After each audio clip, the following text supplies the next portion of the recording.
نحمده ونصلي ونسلم على سيدنا ومولانا محمد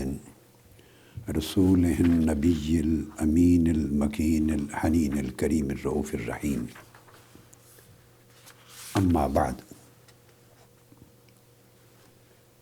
بسم الله الرحمن الرحیم. معزز سامعین و ناظرین، خواتین و حضرات اور عزیزان محترم،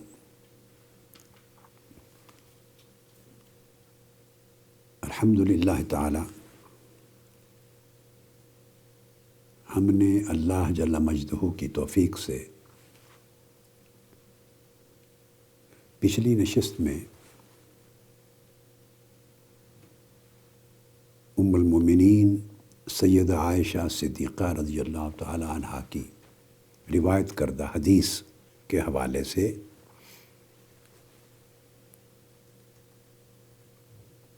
جو روایت امام بخاری نے صحیح البخاری کی پہلی کتاب کیف کان بدء الوحی کی حدیث نمبر 3 کے طور پہ درج کی ہے، اس حوالے سے ہم نے رؤیا پر گفتگو کی تھی اور اس کی 13 اقسام میں نے آپ کے سامنے بیان کی تھی، اور 13 اقسام کو بنیادی طور پہ 3 کیٹیگریز میں تقسیم کر کے آپ کے سامنے یہ سبجیکٹ رکھا تھا. اب یہ خواب کو 3 کیٹیگریز میں تقسیم کرنا، میں پچھلی گفتگو کے تسلسل میں کچھ خلاصہ، کچھ اس کی تکمیل کرتے ہوئے اس حدیث مبارکہ کے اگلے حصے کی طرف انشاءاللہ بڑھوں گا. یہ جو کیٹیگرائز کرنا ہے خوابوں کو، یہ تمام ائمہ، محدثین، علماء اور معبرین نے تو کیا ہی ہے، مگر بنیادی طور پر آج یہاں سے بات شروع کرنا چاہ رہا ہوں کہ یہ تقسیم بھی امام بخاری نے خود صحیح البخاری میں کی ہے. آپ کو یاد ہوگا میں نے عرض کیا تھا کہ ہم چونکہ صحیح بخاری کی حدیث نمبر 3 پر بگننگ میں چل رہے ہیں، اور میں نے عرض کیا تھا کہ بعد ازاں امام بخاری نے آگے چل کر 66 احادیث پر مشتمل ایک پوری کتاب قائم کی ہے صحیح البخاری میں. اس کے اندر انہوں نے حضور نبی اکرم صلی اللہ تعالیٰ علیہ وآلہ وسلم کے کئی خواب بیان کیے، صحابہ کرام کے خواب بیان کیے، اور کئی ابواب قائم کر کے خوابوں کی تعبیر بیان کی ہے. کس کس وقت میں خواب آئے تو تعبیر کیا ہوتی ہے، کس نوعیت کا خواب ہو، دودھ دیکھیں تو تعبیر کیا ہے، سبزہ دیکھیں تعبیر کیا ہے، قمیض دیکھیں تو تعبیر کیا ہے. امام بخاری نے گویا بہت سے ابواب مبشرات اور رؤیا صالحہ کے حوالے سے قائم کیے. رات کو خواب دیکھنے کی تعبیر کیا ہے، دن کو، یہ میں سارے صحیح البخاری کے ابواب آپ کو پڑھ رہا ہوں. رؤیا بالنہار، دن کو خواب دیکھیں تو تعبیر کیا ہے، خواتین کے بعض خصوصی خواب ہیں ان کی تعبیر کیا ہے، حتیٰ کہ یہ فرمایا کہ جو خواب منتشر خیالی پر مشتمل ہیں، میں نے کل عرض کیا تھا ان کی کوئی تعبیر نہیں ہوتی. اس کے لیے حضور علیہ الصلوۃ والسلام نے فرمایا، اور امام بخاری نے باب قائم کیا ہے کہ بائیں طرف جسٹ تھوک دیں اور اعوذ باللہ من الشیطان الرجیم پڑھ لیں، یا آخری 2 سورتیں معوذتین پڑھ لیں، اللہ کی پناہ طلب کر لیں. کسی کے پاس جا کر اس کی تعبیر پوچھنے کی ضرورت نہیں ہے. الغرض یہ امام بخاری نے بڑی تفصیل بیان کی ہے، اور دیگر ائمہ نے جو کتب 7 ہیں سیاستہ کے ساتھ دارمی موطا کو ملا کر، خود ان میں 200 کے قریب صرف خواب اور تعبیرات مذکور ہیں. ہر ایک امام نے ابواب قائم کیے ہیں جن سے خواب کا اپنی جگہ حقیقت ہونا اسٹیبلش ہوتا ہے. اور جو کیٹیگرائز کیا تھا میں نے وہ حدیث ہے صحیح بخاری کی. ہم اس کو اس لیے میں اس کی تکمیل بھی کرنا چاہ رہا ہوں کہ ہماری 66 احادیث پر مشتمل اگلا یہ پورا چیپٹر بچ جائے گا۔ جب ہم اس مقام پر پہنچیں گے تو ہمیں اس کو پھر سے پڑھنے کی ضرورت نہیں ہوگی۔ ضروری حد تک جو امور ہیں وہ میں اس پہلی حدیث کے ذیل میں انشاءاللہ بیان کر چکا ہوں گا۔ امام بخاری بیان کرتے ہیں کہ صحابہ کرام، تابعین، اتباع التابعین اور سلف صالحین کے ہاں یہ علم تھا، موجود تھا کہ الرؤیا ثلاث، یہ صحیح بخاری باب القید فی المنام، یعنی اس کا باب قائم کیا امام بخاری نے، اور فرماتے ہیں کہ رویا 3 قسموں کا، خواب 3 قسموں کا ہوتا ہے۔ حدیث النفس، یعنی جو بندے کے اپنے خیالات ہوتے ہیں۔ دوسرا تخفیف الشیطان، شیطان جو خوف و ہراس اور پریشانی پیدا کرتا ہے خواب کے ذریعے۔ اور تیسرا بشرا من اللہ، میں نے اس کو بشرا من الرحمن کہا، جو اللہ کی طرف سے بطور بشارت آتا ہے، وہ خواب ہوتے ہیں۔ اور فرمایا فمن رآ شیئا یکرہہ فلا یقصہ علی احد ولیقم فلیصلی، یہ ہے حدیث جو میں آج جہاں سے ابتدا کرنا چاہ رہا ہوں۔ امام بخاری نے فرمایا کہ اگر کوئی ایسی چیز دیکھو جو خواب میں پریشان خیالی کا باعث بنتی ہے اور خود پریشان خواب ہے، میں نے کل ایک لفظ یوز کیا تھا، اوت پٹانگ خواب آتے ہیں بعض لوگوں کو، ہر دوسرے دن خواب میں کسی کتے نے اسے کاٹا ہوا ہوتا ہے۔ آج بچھو نے کاٹ لیا، کتے نے کاٹ لیا، آج اس کے پیچھے بھیڑیا لگ گیا، آج کتے لگ گئے، کالے رنگ کا کتا ہے، سانپ پڑ گئے، گھر گر گئے، میں نے طوفان آ گئے۔ میں نے کل تفصیل سے عرض کیا تھا وہ خواب جس میں، اور پھر وہ ٹوٹتا ہے، یہ ہوا، اس کے بعد پھر آگے یہ نیا قصہ شروع ہو گیا، پھر ایک نیا قصہ شروع ہو گیا، یعنی ایسے بے تکے خواب جن کے اندر نہ کوئی ربط ہے، نہ نظم ہے، نہ تسلسل ہے، اور پھر کئی ٹکڑے ہیں اور اوت پٹانگ بے جوڑ سی چیزیں ہیں۔ یہ ساری چیزیں تشویش، پریشانی، اضطراب، خوف و ہراس پیدا کرتی ہیں۔ اس پر حدیث پاک میں ہے جب کوئی ایسی چیز رات کو خواب میں دیکھو فلا یقصہ علی احد،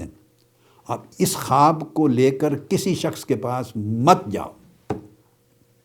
میں نے اس سبجیکٹ پہ اس لیے زور دے دیا ہے اور آج پھر کچھ حصہ ٹائم کا اس کے لیے وقف کیا ہے کہ میرا خیال ہے یہ ہر گھر کا پرابلم ہے۔ ہر گھر میں لوگوں کو خواب آتے ہیں اور لوگوں کو خواب کی حقیقت کی سمجھ ہی نہیں ہے۔ یہ امتیاز بھی نہیں ہے کہ ایکچولی کون سا خواب ہے، کون سا خیال ہے، کیا چیز پریشان خیالی ہے، کیا چیز شیطانی ہے، کیا نفسانی ہے، کیا رحمانی ہے،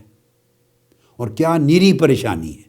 یہ میں یعنی کل تو علمی اصطلاح میں بات کی تھی نا، میں اس کو عام فہم سادہ روز مرہ کی جو بولی ہے اس میں اگر آپ کو یہ تقسیم سمجھانا چاہوں کیٹیگریز، تو 4 کیٹیگریز بن جاتی ہیں سادہ لفظوں میں، عام آدمی بھی سمجھ جائے گا۔ ایک تو خواب ہے رحمانی جو اللہ کی طرف سے ہے، وہ بشارت ہے، صرف وہ تعبیر طلب ہے،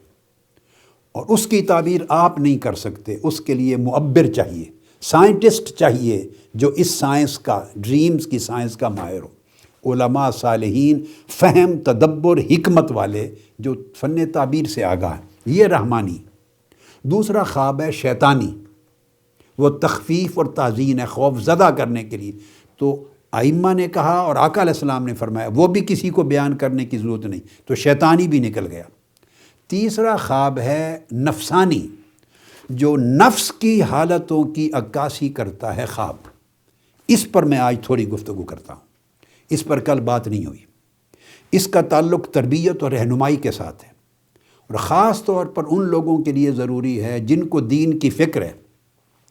جو اپنی روحانی ترقی چاہتے ہیں، جو دین پر عمل پیرا ہیں، اطاعت کرتے ہیں، نماز پڑھتے ہیں، روزہ رکھتے ہیں، اللہ اللہ کرتے ہیں، اوامر اور نواہی کا خیال کرتے ہیں، اللہ اس کے رسول کے اور عوام کے انسانوں کے حقوق کو ممکنہ حد تک پورا کرتے ہیں، خیر کو چاہتے ہیں، مگر زندگی میں شر بھی ہے، خرابی بھی ہے، کہیں بغض اور اناد اور کینہ بھی ہے، لوگوں سے جھگڑے بھی ہیں، مصائب و آلام بھی ہیں، شر بھی ہے، خیر بھی ہے، ملی جلی کیفیت، اور وہ طالب ہیں کہ ہم شر سے نکلیں، اچھائی کی طرف جائیں، ہم مصیبت سے جان چھڑائیں۔ تو ان کے لیے یہ خواب بعض اوقات رہنمائی اور تربیت کا باعث بنتے ہیں۔ یہ ایک سبجیکٹ ہے، اس پر میں تھوڑی سی مثال آپ کو بیان کروں گا اس کا، تاکہ ہر شخص اگر وہ نفسانی ہے، یعنی اس شخص کے نفس کی کسی حالت کی عکاسی کر رہا ہے خواب، یہ رہنمائی کا ذریعہ ہوتا ہے، تو اس سے بھی کچھ باخبر ہو جائیں۔ اور چوتھی قسم ہے پریشانی، نیری پریشانی۔ بہت سے لوگ میرے پاس بھی کئی مرتبہ جب ان کو موقع ملتا ہے، میں پاکستان میں ہوتا ہوں، کبھی ذکر کرتے ہیں اور میں سارا سن کے کہتا ہوں یہ خواب نہیں ہے، نیری پریشانی ہے، بس ختم۔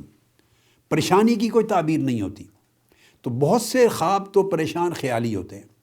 اور پریشانی اگر آپ سمجھنا چاہیں کہ اس کی مزید وضاحت کروں تو سن لیں۔ ڈاکٹرز اور میڈیکل سائنس تو معلوم نہیں، شاید یہ تبخیر کو نہیں مانتی، ان کے ہاں تو اس کی کوئی ریکگنیشن نہیں ہے، مگر یہ جو حکماء ہوتے تھے پرانے اطباء حکماء، ان کے ہاں تبخیر بڑی چلتی تھی۔ تو بہت سے لوگ حکیموں طبیبوں کو جانتے ہیں، تو تبخیر کا لفظ بھی پاکستان میں آپ نے سن رکھا ہے۔ بہت سے خواب جو ہیں وہ جو پریشان خیالی ہے وہ اس طرح کی تبخیر ہوتی ہے، بخارات ہوتے ہیں۔ پیٹ خراب ہے، آپ کا ہاضمہ ٹھیک نہیں ہے، کھانا بہت زیادہ کھایا ہوا ہے، آپ کو طرح طرح کے پریشان خیال آئیں گے، آپ سمجھیں گے یہ خواب ہے۔ اسی طرح ہر وقت کی پریشانیاں، الجھنیں، ماں سے جھگڑا ہے، بیوی سے جھگڑا ہے، فیملی سے جھگڑا ہے، سسرال سے جھگڑا ہے، دوست احباب سے، روزگار کے پرابلم ہے، سٹریس ہے، سٹرین ہے، جس کا کبھی آپ کو اندازہ ہوتا ہے۔ اور بہت سے سٹریس اور سٹرین ایسے ہوتے ہیں جو سب کانشیس مائنڈ میں جمع رہتے ہیں۔ دیکھیے نا، جیسے ریت ہے، سمندر میں یا دریا میں یا ندی نالے میں، سٹریم میں چلی جائیں، بڑی نہر میں، تو آپ کو ریت اور یہ جو گرد، یہ پانی کے اوپر نظر نہیں آتے، یہ نیچے جمے ہوئے ہوتے ہیں۔ اوپر پانی شفاف ہوتا ہے، تو اوپر کا جو پانی، اس کی شفافیت ہے، اس کی مثال شعور کی سطح کی ہے۔ شعور کے اپنے فنکشنز ہیں، اور یہ جو پریشان خیالی، سٹریس، سٹرین، الجھنیں، تفکرات اور مصائب اور آلام اور ساری جو بوجھ ہیں، یہ ریت کی طرح جیسے پانی میں نیچے بیٹھ جاتی ہے دریا میں، یہ شعور سے نیچے تحت شعور میں بیٹھے ہوئے ہوتے ہیں، لا شعور میں۔ انسان جب سوتا ہے رات کو تو تحت شعور کی ریت اوپر آ جاتی ہے، سطح شعور پر، شعور کی سطح پر وہ پریشان خیالی بن جاتی، بندے کو پتہ نہیں ہوتا، وہ کہتا ہے میں نے تو جی یہ پریشانی دن کو سوچی نہیں تھی، وہ سچ کہہ رہا ہے۔ مجھے تو ایسی کوئی پریشانی کا، سٹریس کا خیال آیا ہی نہیں تھا، درست کہہ رہا ہے۔ بھائی وہ اس لیے نہیں آیا تھا کہ یہ پریشانیاں اس قسم کی ہیں جو آپ کے شعور کی سطح پہ نہیں ہیں۔ اس کا خیال آپ کو آتا ہے اور یاد بھی رہتا ہے جو شعور کی سطح پہ تازہ ہوں، جو پیچھے سٹوریج میں چلی جائیں، پرانی ہو جائیں، سٹوریج میں چلی جائیں، یا صحت کی وجہ سے یا کئی اور لمبے سال کی زندگی کے اور ماحول کے، معاشرے اور گھریلو حالات اور روزگار کے حالات کی وجہ سے سٹریس جمع ہوتا نیچے سٹور میں چلا جاتا ہے، جس کو میں نے کہا ریت کی طرح بیٹھ جاتا ہے، وہ لا شعور میں ہوتا ہے، بندہ اس کو ریئلائز ہی نہیں کرتا، اس کا پتہ ہی نہیں ہوتا۔ انسان کہتا ہے کہ مجھے تو کوئی پریشانی نہیں ہے۔ آپ ڈاکٹرز کے پاس جائیں، وہ پوچھتے ہیں کوئی پریشانی، وہ کہتا ہے مجھے کوئی پریشانی نہیں ہے، اس لیے کہ وہ پریشانی اس کو شعوری سطح پہ تازہ نہیں ہوتی، وہ پیچھے بہت سارا بیک لاگ ہوتا ہے کئی سالوں کا، اور وہ ایک بوجھ ریت کی طرح نیچے لاشعور کی تہ میں جمع ہوا ہوتا ہے، وہ خواب میں اوپر آ جاتا ہے، وہ خیالات ہوتے ہیں، رات کو خواب بن جاتے ہیں۔ تو بہت سے لوگ ان کو خواب سمجھ کے تعبیروں کے پیچھے بھاگتے ہیں، اور پھر جب تعبیروں کے پیچھے بھاگتے ہیں تو آج کا زمانہ ایسا ہے کہ بہت سے لوگ ہیں جن کو بیوقوف چاہیے۔ اگر کوئی بیوقوف بننے کے لیے تیار ہو تو بیوقوف بنانے کے لیے کئی لوگ آلریڈی بیٹھے ہوئے ہیں، بیوقوف بنا سکتے ہیں۔ اگر کوئی بیوقوف بننے کے لیے تیار ہو تو وہ بھانپ لیتے ہیں۔ کچھ لوگ بڑے کاریگر ہوتے ہیں، آپ کاریگروں سے بچیں، کاریگروں سے بچیں۔ آپ جب جا کے باتیں کریں گے وہ سمجھ جاتے ہیں، کاریگر لوگ سمجھ جاتے ہیں کہ یہ اس کے پاس سودا ہے، یہ پیسہ اس کے پاس تھوڑا دینے کو ہے، تو وہ بکرا لے گا آپ سے، بکرے کی سیری لے گا، مرغا لے گا، اور کھانا پینا لے گا، نذرانہ لے گا، آپ کو وہ بیوقوف بنائے گا۔ تو میرے ان دروس کا مقصد یہ ہے کہ آپ ان پریشانیوں سے، ہلاکتوں سے، اپنی بربادیوں سے، غلط راہوں پہ چلنے سے اور پیسہ برباد کرنے سے بچائیں، فہم اور علم حاصل کریں۔ سو ایسے تمام خواب جو اٹ سیلف پریشانی ہے، جس سے پریشانی، اس کے لیے کسی کے پاس مت جائیں پوچھنے کے لیے۔ آقا علیہ السلام نے فرمایا کہیں فرمایا تھوک دیں بائیں طرف اور نماز پڑھ لیں، کہیں فرمایا استعاذہ کر لیں، تعوذ پڑھ لیں معوذتین، اور کہیں آپ نے فرمایا کہ اٹھ کے کھڑے ہو جائیں۔ تو یہ خواب جو ہیں یہ ساری پریشانی ہے، ان کی کوئی حقیقت کوئی تعبیر نہیں، شیطانی خواب کی کوئی حقیقت کوئی تعبیر نہیں، وہ صرف آپ کو پریشان کرتا، ورغلاتا، گمراہ کرتا، بہکاتا ہے۔ اور یہ ساری کیٹیگریز تو نکل گئیں، جس خواب کی تعبیر ہے وہ صرف ایک کیٹیگری رہ گئی جو بشرا من الرحمن یا مبشرات ہے۔ اب جب وہ مبشرات ہیں ان سے تربیت ہوتی ہے، ان سے تربیت ہوتی ہے، وہ دیکھنے میں ان میں اچھی چیزیں بھی دکھائی دیتی ہیں اور بری چیزیں بھی دکھائی دیتی ہیں، اور اچھائی اور برائی دونوں چیزوں کے دیکھنے سے رہنمائی ملتی ہے، وہ گائیڈنس ہو رہی ہوتی ہے۔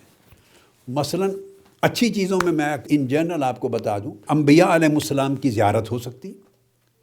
اور آپ دیکھیں ہر نبی کی زیارت کی تعبیر الگ ہوگی، یہ فن تعبیر ہے۔ یعنی آپ آقا علیہ السلام کی زیارت کریں اور اس زیارت کی پھر کیفیات پر تعبیرات ہوں گی۔ ابراہیم علیہ السلام کی خواب کی تعبیر کی زیارت اور ہوگی، نوح علیہ السلام کی تعبیر اور ہوگی زیارت کی، موسیٰ علیہ السلام کی اور ہوگی، صالح علیہ السلام کی اور، ہود علیہ السلام کی اور، یوسف علیہ السلام کی اور، موسیٰ علیہ السلام کی اور، عیسیٰ علیہ السلام کی اور۔ الغرض جو احوال تھے انبیاء کرام کے، ان کی جب خواب میں زیارت ہوگی تو تعبیر ان کے احوال سے ریلیٹڈ ہوگی، یہ ایک الگ سبجیکٹ۔ ہر نبی کے خواب میں زیارت کرنے کی تعبیر جدا گانا ہوگی۔ اس طرح آپ قرآن مجید کی تلاوت کریں، الگ تعبیر ہوگی۔ قرآن مجید کی 114 صورتیں ہیں، جس صورت کی آپ تلاوت کر رہے ہیں، اگر آپ کو خبر رہے کہ میں فلاں صورت کی تلاوت کر رہا تھا، ہر صورت قرآن کی تلاوت کرنے کی تعبیر الگ ہوگی اگر خواب میں کی۔ یہ تو صورتیں ہو گئیں۔ پھر اس کے بعد بعض اوقات آپ کچھ آیات تلاوت کرتے ہیں تو ہر آیت کریمہ جس کا کوئی معنی، پس منظر، شان نزول اور ایک میسیج ہے، اس کی تعبیر جدا ہوگی۔ ان کے ذریعے رہنمائی ملتی ہے۔ کبھی صدقہ خیرات کی آیت آپ قرآن مجید کی تلاوت کر رہے ہیں تو گویا اس کے ذریعے رہنمائی مل رہی ہے آپ کو کہ صدقہ خیرات میں آپ کمی کرتے ہیں، زیادہ کیا کریں۔ صلہ رحمی کی آیت پڑھ رہے ہیں، بر والدین کی، تو اس کا مطلب یہ ہے کہ آپ اپنے رشتہ داروں، خونی رشتوں کے ساتھ بھلائی زیادہ کیا کریں۔ نماز کی آیت پڑھ رہے ہیں تاکہ نماز، نوافل پہ توجہ، فرائض پر زیادہ دیں۔ حرام چیزوں کی آیت پڑھ رہے ہیں تو اس کا مطلب ہے آپ کا رجحان حرام کاموں کی طرف، حرام کاری، حرام کھانے کی طرف زیادہ، اس سے بچیں اور حلال کی طرف اور طاعت کی طرف آئیں۔ یعنی جیسا سبجیکٹ ہوگا اس آیت کریمہ میں، اس سبجیکٹ کے مطابق اس کی تعبیر جدا ہوتی چلی جائے گی۔ اور اب آ جاتے ہیں خواب وہ جو نفسانی ہیں، یعنی اگر آدمی ایک روحانی ترقی کے لیے کچھ کام کر رہا ہے اور اس کو تشویش ہے تو اللہ رب العزت خواب کی صورت میں اس کا نفس کس حال میں ہے اس کی عکاسی دکھاتے ہیں، نفس کی حالت دکھاتے ہیں۔ اگر نفس امارہ ہے جو بالکل برائی کی طرف بندے کو لے جاتا ہے تو نفس امارہ والا شخص اکثر و بیشتر خواب میں یا خنزیر دیکھے گا، کتا دیکھے گا، ہاتھی دیکھے گا، سانپ، گدھا، بچھو، چوہا، پسو، جوں، چوڑیا، یہ چیزیں نظر آئیں گی۔ اگر کثرت سے یہ نظر آئیں مگر پھر ذہن میں رکھ لیں کہ بے تکی، پریشان خیالی اور بے ہنگم قسم کا خواب نہ ہو، اوت پٹانگ نہ ہو، برابر آپ نے خواب پراپر دیکھا، ایک سٹوری ہے خواب کی، مگر یہ چیزیں کثرت سے دیکھی تو یہ عکاسی کرتی ہیں کہ آپ کے اندر نفس کی حالت نفس امارہ کی ہے، وہ جو گرا ہوا نفس ہے۔ کبھی افیون نظر آتا ہے، اسی نفس امارہ کے ساتھ آپ کو ٹوائلٹ نظر آئے، استبل نظر آئے، شراب، بھنگ، افیون نظر آئے، نشہ آور چیزیں، گندا پانی، کیچڑ، ٹھہرا ہوا پانی، جوہر، اس قسم کی چیزیں نظر آئیں تو یہ اشارہ ہوگا، رہنمائی ہوگی، بھئی تمہارے نفس کی حالت نفس امارہ کی ہے، ذکر اذکار کرو، نماز پڑھو، ریاضت و مجاہدہ کرو، کلمہ طیبہ کا ورد کرو اور ایسے اوراد اور مجاہدات کرو جس سے اللہ پاک تمہیں نفس امارہ کی اس لعنت سے چھٹکارا دے۔ یہ روحانی ترقی کی طرف جانے کی رہنمائی ہے۔ ایسے خوابوں دیکھو چیزیں بری نظر آ رہی ہیں مگر نشاندہی کر رہی ہیں، وہ کیا ہیں؟ وہ آپ کے نفس امارہ کا عکس ہے، نفس امارہ کا عکس ہے۔ جیسے آپ کسی عکس کو شیشے میں دکھا دیتے ہیں مثالی شکل میں، اسی طرح اس سے اوپر درجے کا نفس ہے نفس لوامہ۔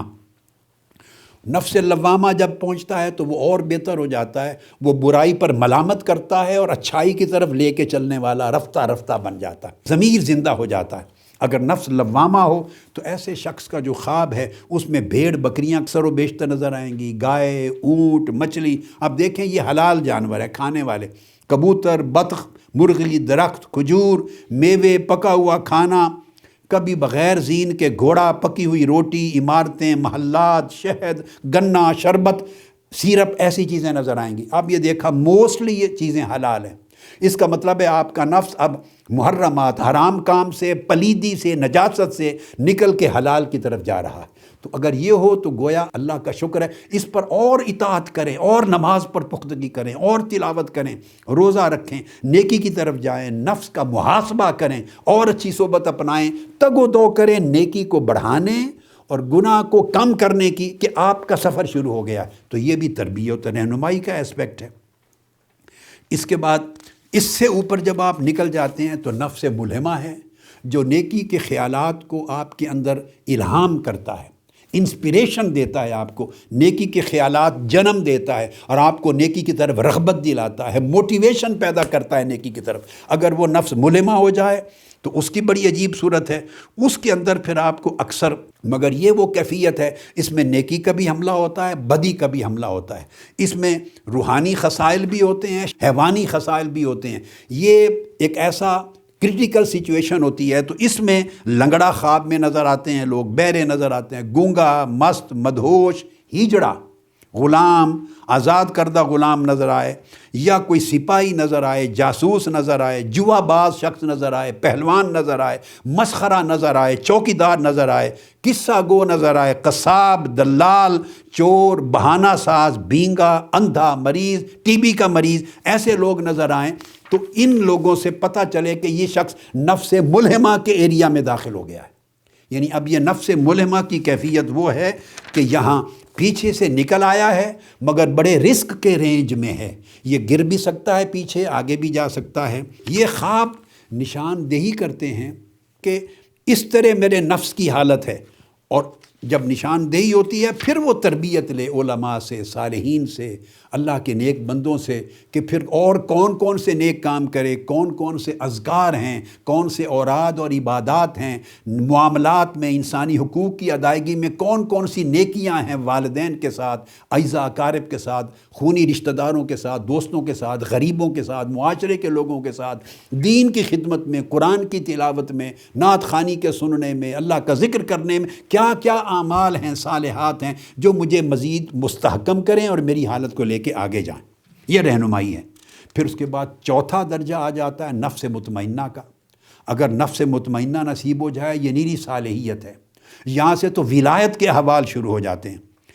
جن لوگوں کو یہ ہو تو ایک دو بار خوابوں کا آنا معنی نہیں رکھتا، کثرت کے ساتھ آتے ہیں. ایک تسلسل ہوتا ہے. یعنی خواب اگر اس کیٹیگری میں چلے جائیں، ان چیزوں کے دیکھنے کی کیٹیگری میں بندہ چلا جائے اور تسلسل سے، کثرت سے دیکھے، تو پھر وہ ریلیونٹ ہے کہ اس کے نفس کی اب حالت یہ ہے.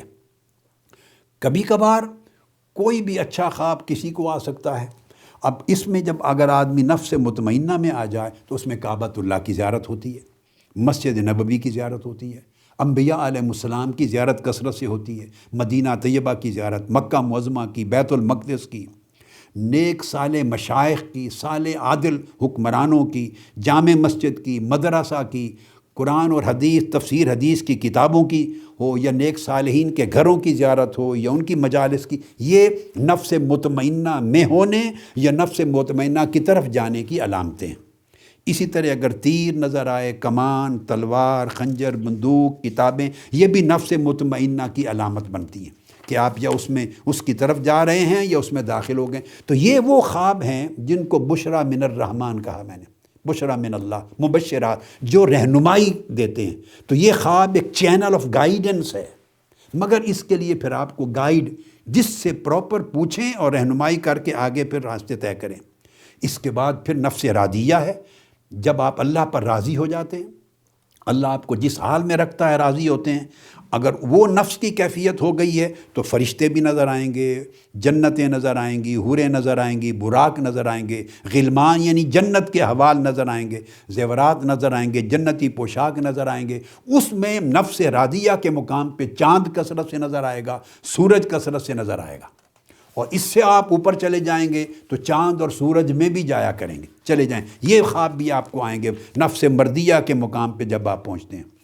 اس میں پھر آسمان نظر آتا ہے، سورج، چاند، ستارے، آسمانی بجلی، کڑک، آگ، جلتی ہوئی شمع، قندیل، لالٹین، روشنی کی چیزیں نظر آتی ہیں۔ یہ نفس راضیہ اور مردیہ کے احوال ہوتے ہیں۔ پھر اس کے بعد نفس صافیہ ہے، پھر نفس کاملہ ہے۔ نفس کاملہ کے اگر حالات ہوں کسی کے اور کثرت کے ساتھ خواب دیکھے، بارش، مگر صاف ستھری بارش، اولے نظر آئیں، اس میں ندی صاف شفاف پانی کی نظر آئے، نہر نظر آئے، شفاف پانی کا دریا نظر آئے، چشمہ نظر آئے، پانی مگر گدلا پانی نہ ہو، صاف اور شفاف ہو، الغرض اس طرح کی آسمان سے انوار اتر رہے ہیں، کعبۃ اللہ پہ اتر رہے ہیں، تو اس طرح کی چیزیں نظر آئیں جن کا اشارہ مالائے اعلیٰ آسمان اور بالائی کائنات کے ساتھ ہے، تو یہ نفس کاملہ کی علامتیں ہیں۔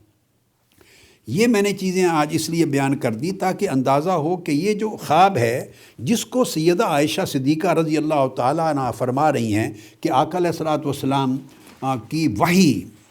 شروع رؤیا صالحہ سے ہوئی، تو اس سے مقصود یہ تھا سمجھانا کہ رؤیا یعنی خواب، اس کی حقیقت کیا ہے، یہ کیا چیز ہے جس سے انبیاء کی وحی کا آغاز ہو رہا ہے، اور آقا علیہ السلام کے جو کتاب نبوت ہے اور آپ کی بعثت کا جو پورا چیپٹر ہے اس کی بگننگ رؤیا صالحہ سے ہو رہی ہے، اور اس پر اتنا فوکس کر رہی ہیں ام المومنین بھی اور امام بخاری بھی، اور پورے ابواب بنا رہے ہیں۔ تو یہ میں نے 2 نشستیں پہلی اور آج کچھ اس کے اندر اتنا واضح کر دیا، پتہ چلے کہ یہ ایک حقیقت ہے، مگر لوگ اس سے ایکسپلائٹ بھی ہوتے ہیں، لوگ ایکسپلائٹ بھی کرتے ہیں، سو اس کا علم ہونا چاہیے، اور خود علم بندہ سیکھے اور صاحب علم کی مجلس میں بیٹھے اور صاحبان علم سے تعلق رکھے۔ یہ میری ایک کتاب ہے، سلوک و تصوف کا عملی دستور، یہ میری اپنی تصنیف ہے، یہ روحانی تربیت اور ترقی کے سبجیکٹ پر ہے۔ تو جن لوگوں کو اب اس قسم کے سبجیکٹ کا شوق ہو اور وہ کہ روحانی ترقی کیسے ہو اور بدی کے جو قبضے سے کس طرح جان چھوٹے، نفس کے احوال کیسے بہتر ہوں، تو اس کے لیے یہ کتاب بڑی فائدہ مند ہوگی، تو اس لیے میں نے ریفر کر دی ہے۔ اب اسی حدیث میں آگے چل کر ام المومنین حضرت عائشہ صدیقہ رضی اللہ تعالیٰ عنہ آقا علیہ السلام کی سیرت طیبہ کو بیان کرتی، اور اس سیرت طیبہ کا مضمون آنے سے پہلے ایک بات اور آپ نے کہی، فرمایا کہ خوابوں سے ابتدا ہوا، نیک خوابوں سے، مبشرات سے ابتدا ہوئی، اور پھر خلوت سے محبت ہو گئی، اور آپ غار حرا کی خلوت میں جانے لگے۔ اب میں ذرا خلوت کا تھوڑا سا بیان کر لوں کہ خلوت ایک ایسی چیز ہے، سرسری ذکر کل کی پچھلی نشست میں ہو گیا تھا، مگر خلوت ایک ایسی چیز ہے، میں نے لفظ بولا تھا، اس میں بندہ ریفلیکٹ کرتا ہے، اس میں اللہ کی طرف سے تدبر کی جو صلاحیت ہے وہ ڈیولپ ہوتی ہے، تفکر کی استعداد ڈیولپ ہوتی ہے، بندہ ریفلیکٹ کرتا ہے، میڈیٹیٹ کرتا ہے، اور بندہ اس کے اندر غور و خوض کرتا ہے، اور اپنے من میں باہر سے کٹ جاتا ہے۔ جب باہر سے کٹ جاتا ہے تو خلوت میں، جب بالکل تنہائی میں ہوتا ہے، لوگوں کے عیب نہیں دیکھتا، لوگوں کی برائیاں نہیں دیکھتا، ورنہ جلوت میں ہر وقت جب آدمی کی لوگوں سے صحبت، میل ملاقات، رابطہ، اٹھنا بیٹھنا، کاروبار، انٹریکشن رہتا ہے، تو نفس کی حالت اگر خراب ہے، میں نے جو آپ کو 7 نفوس بیان کیے، نفس اگر امارہ کی حالت میں ہے یا ابتدائی حالتوں میں لوامہ ملہمہ کی سٹیجوں پر ہے، یہ 2 بہتر ہیں مگر کچی ہیں، اور اب امارہ کی کیفیات ہیں، تو بندہ تو ساری زندگی دوسروں کے عیب ہی دیکھتا رہے گا، اسے اپنا عیب نظر نہیں آتا۔ جب اپنے نفس سے بندہ چھٹکارا پاتا ہے اور صفائی کی طرف، تزکیہ کی طرف، طہارت کی طرف چلتا ہے، تو پھر بندے کو اپنے عیب نظر آنے شروع ہوتے ہیں، اور وہ بندہ خوش نصیب ہے جسے دوسروں کے عیب نظر آنا بند ہو جائیں اور اپنے عیب نظر آنا شروع ہو جائیں۔ اور یوں بھی اس بات کو ذہن میں رکھ لیں، جو دوسروں کے عیب دیکھتا ہے، جس کی آنکھ دوسروں کا عیب دیکھتی ہے، وہ خود اپنے لیے نابینا ہے، وہ اپنا عیب کبھی نہیں دیکھ پائے گا۔ اور جو آدمی اپنا عیب دیکھتا ہے اور مرکوز کرتا ہے اپنا ہی عیب دیکھنے کے لیے، اپنی خرابیوں کو دیکھنے کے لیے، میرے اندر کیا نقائص ہیں، میری عبادات میں کیا کمی ہے، میری طاعات میں کیا کمی ہے، لوگوں کے ساتھ میرے معاملات میں کیا کمی ہے، لوگوں کی حقوق کی ادائیگی میں میری کیا کمی ہے، میں کہ روڈ ہوں، میں کنجوس ہوں، میں بخیل ہوں، لوگوں کے ساتھ تکبر کرتا ہوں یا رعونت کرتا ہوں، لوگوں کو حقیر دیکھتا ہوں، لوگوں کے بارے میں مجھے غصہ آ جاتا ہے، دل تنگ ہو جاتا ہے، حقد آتا ہے، حسد آتا ہے، یہ ہر بندے کو اپنے احوال کا علم ہے، اندر سے علم ہے، اظہار کرے یا نہ کرے، پردہ ڈالے، مگر اس کو اپنے اندر کا علم ہے۔ مگر بدقسمتی یہ ہے کہ کسی بندے کو اپنا عیب دکھائی نہیں دیتا۔ سوسائٹی کی ہر شخص کو دوسرے کا عیب نظر آتا ہے، لہذا ہر شخص دوسرے پر تنقید کرتا ہے۔ اللہ کے بندو، دوسروں پہ تنقید کرنے سے اپنی آخرت برباد ہوتی ہے اور اپنا عیب چھپا رہتا ہے، پھر آپ کی اصلاح کا راستہ کبھی نہیں پیدا ہوتا۔ آپ اپنے آپ کو ریفارم نہیں کر سکتے، اپنے حالات کو امپروو نہیں کر سکتے، اپنی اسپریچول اور مورل کنڈیشن کو بہتر نہیں کر سکتے۔ وہ تبھی بہتر کریں گے کہ آپ کو اپنے من کے اندر کیا خرابیاں ہیں، آپ کے نفس میں، آپ کے اخلاق میں، آپ کے اعمال میں، آپ کے احوال میں، آپ کی سوچ میں، آپ کی خواہشات میں کس قسم کی خرابیاں ہیں۔ دنیا پرستی ہے، نفس پرستی ہے، انسان کو برداشت نہیں کرتے، چھوٹی چھوٹی بات پہ بھڑک اٹھتے ہیں، منفی سوچ آ جاتی ہے۔ بھئی آپ لوگوں سے جان چھڑا کے تنہائی میں بیٹھیں گے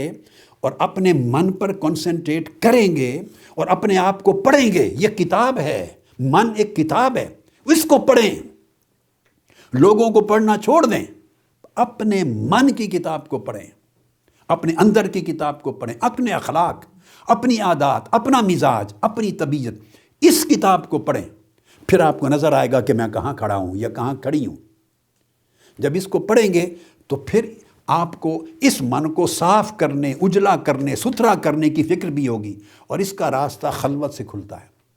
اب آج کے زمانے میں یہ تو نہیں کہتا کہ آپ جیسے امام غزالی کی طرح، امام غزالی نے خود احیاء علوم الدین چونکہ ساتھ ہے، انہوں نے خود آلموسٹ کو 22 سال خلوت میں گئے ہیں۔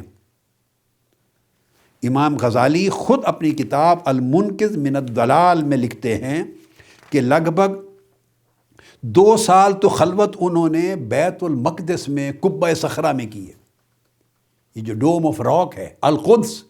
جس جگہ سے آقا علیہ السلام معراج پہ تشریف لے گئے تھے۔ فرمایا دروازہ بند کر کے 2 سال کی خلوت نشینی اس کے اندر کی ہے امام غزالی نے۔ یہ خود اپنے حالات میں لکھا ہے، المنقذ من الضلال، یہ آپ کی کتاب ہے۔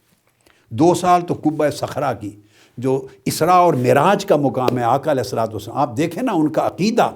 خلوت کے لیے کون سی جگہ چنی؟ جس جگہ پہ آقا علیہ السلام کے قدم لگے ہیں اور جہاں سے آقا علیہ السلام اپنی خلوت گاہ میں گئے ہیں جو عالم لامکاں ہے،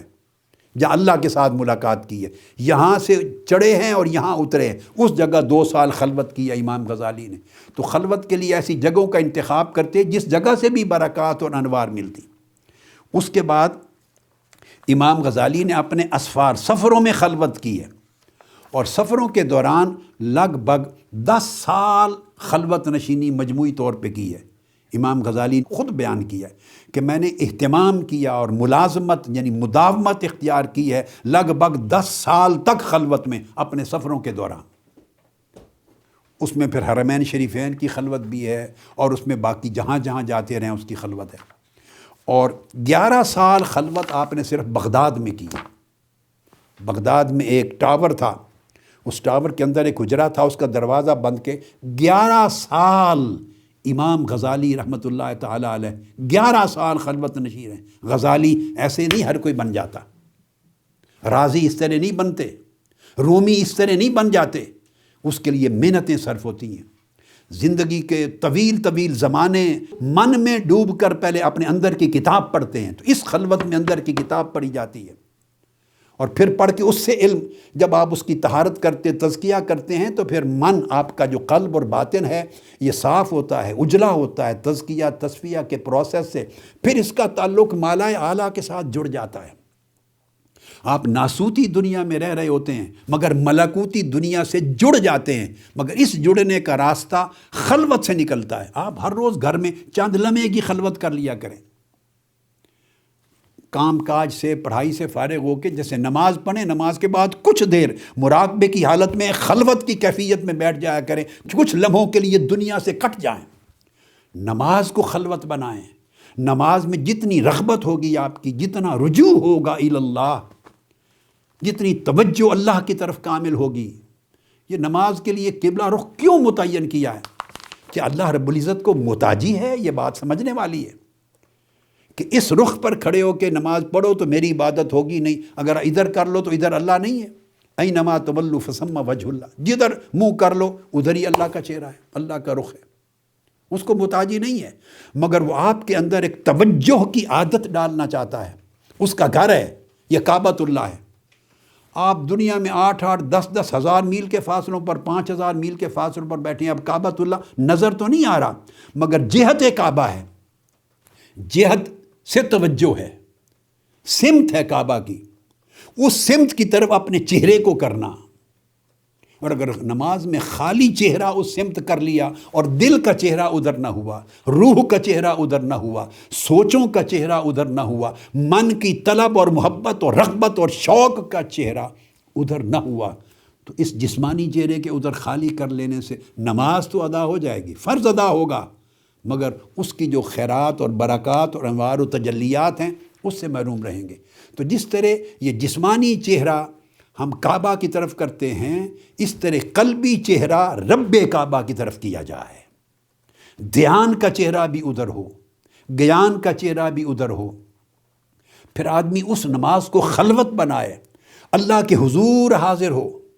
اور اللہ کی اس سمت، اس گھر کی سمت کی طرف توجہ کر کے اللہ پاک کے انوار و تجلیات، اس کی عنایات کے ساتھ اپنے آپ کو جوڑے۔ اللہ کے دروازے کے آگے کھڑا ہوں، یہ خلوت کی شکل ہے، اس کے دروازے کے آگے کھڑا ہوں، اس تصور میں چلا جائے۔ آقا علیہ السلام نے یہی تو فرمایا احسان کے سوال پر، جو جبرائیل امین نے پوچھا اسلام کیا ہے، آپ نے ارکان اسلام بیان فرما دیے۔ عرض کیا یا رسول اللہ ایمان کیا ہے، آپ نے ارکان ایمان بیان فرما دیے۔ پھر پوچھا احسان کیا ہے، صحیح بخاری کی حدیث ہے کتاب الایمان میں، اور صحیح مسلم کی بھی، تو آپ نے فرمایا کہ تو اللہ کی عبادت اس طرح کرے کہ گویا تو اس کو دیکھ رہا ہے، ان تعبد اللہ کأنک تراہ۔ احسان یہ ہے، یعنی تو پہلے مسلم ہوگا، پھر مومن ہوگا، یا مومن ہوگا مسلم ہوگا، پھر محسن ہوگا۔ تو احسان کا درجہ یہ ہے کہ تو عبادت اس طرح کرے گویا تو اس کو دیکھ رہا ہے، ان تعبد اللہ کأنک تراہ فإن لم تکن تراہ فإنہ یراک۔ اور اگر تو اس کو نہ دیکھ سکے تو پھر تیرا دھیان اس طرح قائم ہو کہ وہ تجھے دیکھ رہا ہے، یا مشاہدہ یا مراقبہ۔ تو کسی نے پہلے درجے کو بلند کہا، کسی نے دوسرے کو، اور اکثر عرفاء نے دوسرے کو بلند کہا۔ یہ ایک الگ چیز ہے، اس سبجیکٹ میں جب یہ حدیث آئے گی تو میں انشاءاللہ گفتگو کروں گا، مگر یہ کہ یہ دھیان کرنا کہ میرا مولا مجھے دیکھ رہا ہے، میں جس کے دروازے پر کھڑا ہوں وہ مجھے دیکھ رہا ہے، اس کو پتہ ہے کہ میرا ایک منگتا آیا ہے میرے دروازے پر، میرا ایک سائل آیا ہے میرے دروازے پر، میرا بھکاری آیا ہے میرے دروازے پر، وہ میری دہلیز پر سجدہ ریز ہو رہا ہے، مجھ سے ہم کلام ہو رہا ہے، مجھ سے کچھ مانگ رہا ہے، طلب کر رہا ہے ہدایت، میری قربت، میری رضا، میری خیرات، میری بخشش، وہ مجھے دیکھ رہا ہے۔ تو اتنا بھی دھیان ہو جائے کہ دینے والا کریم ہو، جواد ہو، سخی ہو، اور اس کے دروازے پر منگتا بن کے آپ جھولی پھیلا کے کھڑے ہوں اور پتہ ہو کہ وہ آپ کو دیکھ رہا ہے، تو کبھی مایوسی نہیں ہوتی، وہ جھولی خالی لوٹاتا ہی نہیں۔ دیکھ رہا ہے کا معنی یہ ہے کہ پھر تمہاری نگاہ اس کی طرف ہو، اور کسی اور چیز کو، نعمت کو نہ دیکھو، منعم کو دیکھو۔ نعمتیں تمہیں ملتی رہیں گی، وہ خیرات ہے اللہ کی، منعم پر دھیان کرو، یہ خلوت ہے، ڈیولپ کرو۔ تو امام غزالی نے زندگیوں میں اگر طویل زمانے نہیں گزار سکتے، ہر روز 5 نمازوں کا وقت تو ہے نا، ہر نماز کے وقت کو چند لمحوں کی خلوت بنائیں، اور کبھی اپنے کمرے میں، مصلی میں اکیلے بیٹھ کر کسی وقت دیکھیں، اپنے من میں ڈوب کر پا جا سراغ زندگی۔ علامہ اقبال نے کہا مصطفیٰ اندر ہیرا خلوت گزید، مدت جز خویشتن کسرا ندید۔ طویل مدت تک حضور جب غار ہرا کی خلوت میں بیٹھتے، سوائے اپنے من کے کسی اور کو نہ دیکھتے تھے۔ یہ علامہ اقبال نے کہا، سوائے اپنی ذات کے، من کے، باطن کے، کسی اور کو نہ دیکھتے تھے۔ تو خلوت کا بینیفٹ یہ ہے کہ ہر غیر نظر آنا بند ہو جاتا ہے، فقط آدمی اپنے من میں دیکھتا ہے، اور جب من میں دیکھتا ہے تو من میں مولا ہے، من میں مولا ہے۔ سنوریہم آیاتنا فی الآفاق وفی انفسہم، ہم اپنی نشانیاں تمہیں کائنات میں تو ہیں، مگر تمہارے من کے اندر دکھا دیں گے۔ تو کوئی من میں جھانکے گا تو نشانیاں نظر آئیں گی۔ تو اللہ کی نشانیوں سے ہی اللہ کی راہ ملتی ہے، اس کی صفتوں کی راہ، اس کے افعال کی راہ، اس کی انوار کی راہ، اور اس کی قربتوں کی راہ ملتی ہے۔ تو یہ ہمیشہ بزرگ، تابعین، اسلاف، اکابر، اولیاء، صالحین، سلف صالحین، وہ ہمیشہ خلوت اختیار کرتے، اور وہ خلوت انہوں نے سنت نبوی صلی اللہ علیہ وآلہ وسلم ہی سے لی تھی اور قرآن مجید کی خلوت سے لی تھی، جو میں نے کہا موسیٰ علیہ السلام کا ذکر کیا۔ تو سیدہ عائشہ صدیقہ رضی اللہ تعالیٰ عنہا نے اس مضمون میں یہ دو چیزیں کی، اور تب وہ خلوت کا زمانہ تھا جس میں آقا علیہ السلام خلوت میں صرف اپنے من میں کے اندر جھانک کر اس مولا کے انوار و تجلیات کو پاتے، اس کی صفتی نشانوں کو پاتے اور اس کی قربت کی راہیں طلب کرتے اور اس سے ہم کلامی کرتے، اپنے تصورات میں اور دل کی وادیوں میں اس کو ڈھونڈتے۔ اس کیفیت سے گزر رہے تھے کہ اللہ رب العزت نے یہ پہلے تعلق جوڑا، دیکھیے نا، پہلے نیک خوابوں اور رویا صالحہ کے ذریعے تعلق جوڑا اس جسم کا مالا اعلیٰ کے ساتھ۔ جب وہ جڑتا گیا، عائشہ صدیقہ رضی اللہ تعالی عنہا نے، عجیب بات ہے، خواب اس جگہ پر بیان نہیں کیے، اتنا فرما دیا ہے کہ ابتدا نیک خوابوں سے ہوئی، اور پھر فرما دیا جو خواب رات کو دیکھتے صبح اس کی تعبیر پوری ہو جاتی۔ اس کا مطلب ہے ایک پتہ نہیں کتنا عرصہ تسلسل سے نیک خواب آیا کرتے تھے، اور کتنے خواب دیکھے رویا صالحہ مبشرات، اور کتنی تعبیرات سچی ثابت ہوئی۔ دو جملوں میں بڑا مضمون بیان فرما دیا۔ اس کے بعد اللہ نے پھر طبی طور پہ خلوت کی محبت دل میں ڈال دی، اور غار ہیرا تلاش کر کے اس غار میں جانے لگے، اور اس خلوت کے نتیجے میں وہ تعلق جب جڑ گیا تو پھر خلوت میں لے آئے، پھر ہر ایک سے کاٹ دیا۔ جب ہر جگہ سے کٹ گئے، پھر وہ تعلق جو ہے جڑتا پھر بالآخر ملاقات کے لیے بھیج دیا جبرائیل امین کو، اپنا پیغام بھیج دیا، اور آقا علیہ السلام کا قلب اطہر کا جو برتن ہے اس کو ریسیپینٹ بنا دیا اللہ کے کلام کا، اور وہی اتر آئی۔ پھر آپ اس وحی اترنے کے بعد جب واپس گھر تشریف لائے اور ام المومنین حضرت خدیجہ الکبریٰ رضی اللہ تعالیٰ عنہ کو بتایا کہ میرے اوپر یہ ذمہ داری ڈال دی گئی ہے نبوت کی، قریش مشرکین مخالف لوگ ہیں، ظالم جابر لوگ ہیں، بت پرست لوگ ہیں، وہ ٹروتھ کے سچائی کے دشمن ہیں، اور یہ جو سچویشن ہے تو آپ کو تشویش تھی کہ اللہ کرے کہ میں اس فریضہ کو نبھا لوں،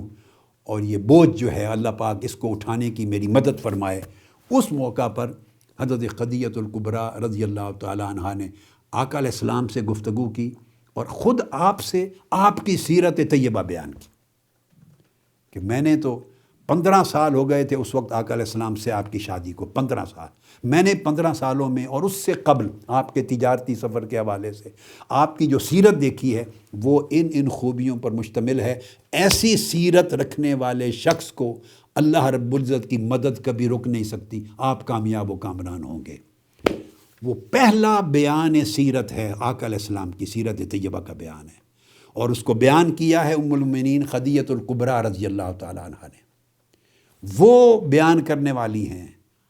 آقا علیہ السلام کی سیرت طیبہ کو، اور نزول وحی کے بعد پہلا بیان سیرت ہے۔ انشاءاللہ اگلی نشست میں ہم اس بیان سیرت پر بات کریں گے۔